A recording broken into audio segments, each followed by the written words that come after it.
Good afternoon. We're going to take a quick tour of our Aria Deluxe room, I think it is. Definitely not a suite. It's the first time in a while we stayed in a deluxe room. Aria is our hotel of choice, but it's been a while since we stayed in one of these, so we wanted to go ahead and do a quick room tour. Of course, when you first come in, you got a nice little entryway with some storage.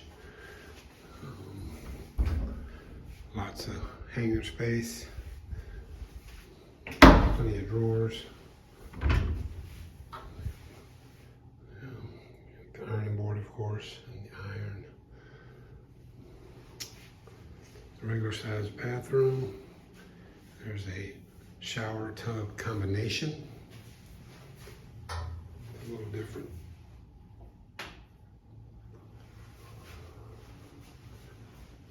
Plenty of room and counter space. Not bad. Come on in. Of course, the blinds are open because it's set up on a timer. When you walk in, it opens up all the blinds, so you get the immediate look at whatever view you're going to have. Lights come on. Everything is kind of pre-programmed. Got a few things already out. The bag, laptop, suitcases. The bell desk was up. They had delivered the luggage within probably 5 minutes of me calling the bell desk. It was extremely quick. So great service today, which is usually the case for Aria. Not always, but usually, most of the time. So we have a mountain view upon check-in. It's a New Year's weekend. Today is December 29th.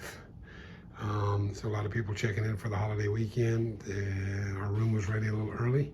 Gave us a choice, higher floor mountain view or lower floor view of Cosmo.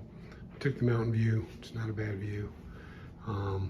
But that also meant our room would be ready early, so we were able to go ahead and get in early. If you don't know, the safe is in the bottom drawer. So some Aria rooms it's in the closet, some it's in the drawer.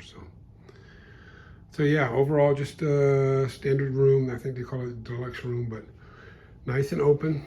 Plenty of room for just me and Vita. For a couple of days. Really nice, clean. So that is room 38119 at Aria.